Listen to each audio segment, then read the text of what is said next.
November 5th, Luke 20 and 21. Luke 20. One day, as Jesus was teaching the people in the temple courts and proclaiming the good news, the chief priests and the teachers of the law, together with the elders, came up to him.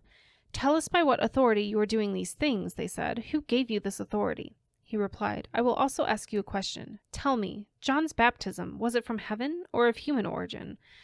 They discussed among themselves and said, "If we say from heaven, he will ask, 'Why didn't you believe him?'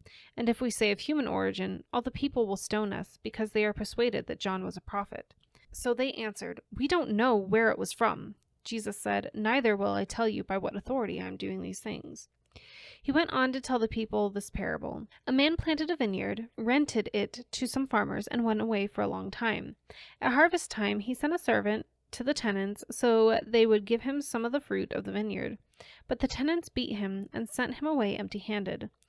He sent another servant, but that one also they beat and treated shamefully and sent away empty-handed.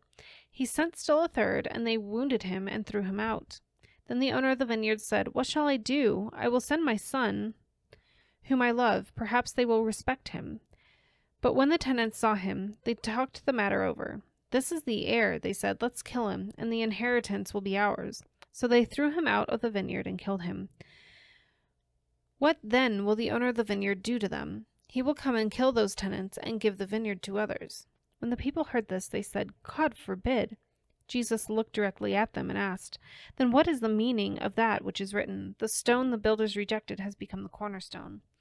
Everyone who falls on that stone will be broken to pieces. Anyone on whom it falls will be crushed."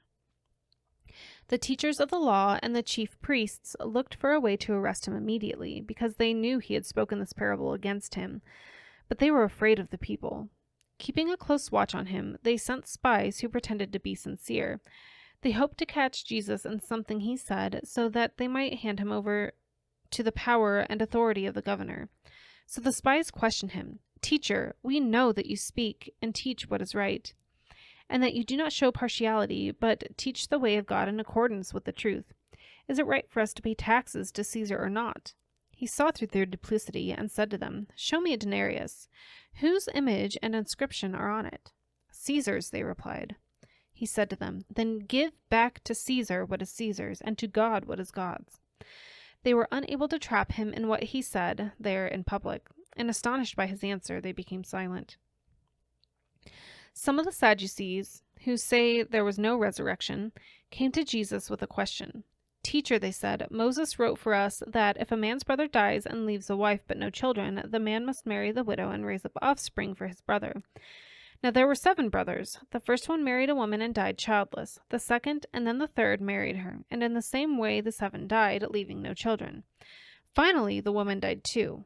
Now then, at the resurrection, whose wife will she be, since the 7 were married to her?" Jesus replied, "The people of this age marry and are given in marriage, but those who are considered worthy of taking part in the age to come and in the resurrection from the dead will neither marry nor be given in marriage, and they can no longer die, for they are like the angels. They are God's children, since they are children of the resurrection. But in the account of the burning bush, even Moses showed that the dead rise, for he calls the Lord the God of Abraham, and the God of Isaac, and the God of Jacob. He is not the God of the dead, but of the living, for to him all are alive." Some of the teachers of the law responded, "Well said, teacher," and no one dared to ask him any more questions. Then Jesus said to them, "Why is it said that the Messiah is the son of David? David himself declares in the book of Psalms, 'The Lord said to my Lord, sit at my right hand until I make your enemies a footstool at your feet.' David calls him Lord. How then can he be his son?" While all the people were listening, Jesus said to his disciples, "Beware of the teachers of the law. They like to walk around in flowing robes and love to be greeted with respect in the marketplaces and have the most important seats in the synagogues and the places of honor at banquets. They devour widows' houses and, for a show, make lengthy prayers. These men will be punished most severely." Luke 21. As Jesus looked up, he saw the rich putting their gifts into the temple treasury. He also saw a poor widow put in 2 very small copper coins. "Truly I tell you," he said, "this poor widow has put in more than all the others. All these people gave their gifts out of their wealth, but she out of her poverty put in all she had to live on. Some of his disciples were remarking about how the temple was adorned with beautiful stones and with gifts dedicated to God. But Jesus said, "As for what you see here, the time will come when not one stone will be left on another. Every one of them will be thrown down." "Teacher," they asked, "when will these things happen, and what will be the sign that they are about to take place?" He replied, "Watch out that you are not deceived, for many will come in my name, claiming I am he, and the time is near. Do not follow them. When you hear of wars and uprisings, do not be frightened. These things must happen first, but the end will not come right away." Then he said to them, "Nation will rise against nation, and kingdom against kingdom. There will be great earthquakes, famines, and pestilences in various places, and fearful events and great signs from heaven. But before all this, they will seize you and persecute you. They will hand you over to synagogues and put you in prison, and you will be brought before kings and governors, and all on account of my name. And so you will bear testimony to me. But make up your mind not to worry beforehand how you will defend yourselves, for I will give you words and wisdom that none of your adversaries will be able to resist or contradict. You will be betrayed by parents, brothers and sisters, relatives and friends, and they will put some of you to death. Everyone will hate you because of me, but not a hair on your head will perish. Stand firm, and you will win life. When you see Jerusalem being surrounded by armies, you will know that its desolation is near. Then let those who are in Judea flee from the mountains. Let those in the city get out, and let those in the country not enter the city. For this is the time of punishment in fulfillment of all that has been written. How dreadful it will be in those days for pregnant women and nursing mothers. There will be great distress in the land and wrath against this people. They will fall by the sword and will be taken as prisoners to all the nations. Jerusalem will be trampled on by the Gentiles until the time of the Gentiles are fulfilled. There will be signs in the sun, moon, and stars. On the earth, nations will be in anguish and perplexity at the roaring and tossing of the sea.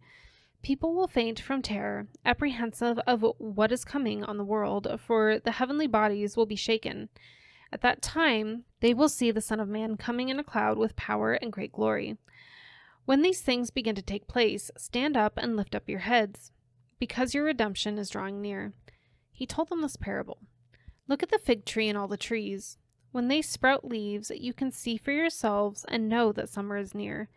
Even so, when you see these things happening, you know that the kingdom of God is near. Truly I tell you, this generation will certainly not pass away until all these things have happened. Heaven and earth will pass away, but my words will never pass away. Be careful, or your hearts will be weighed down with carousing, drunkenness, and the anxieties of life, and that day will close on you suddenly like a trap. For it will come on all those who live on the face of the whole earth.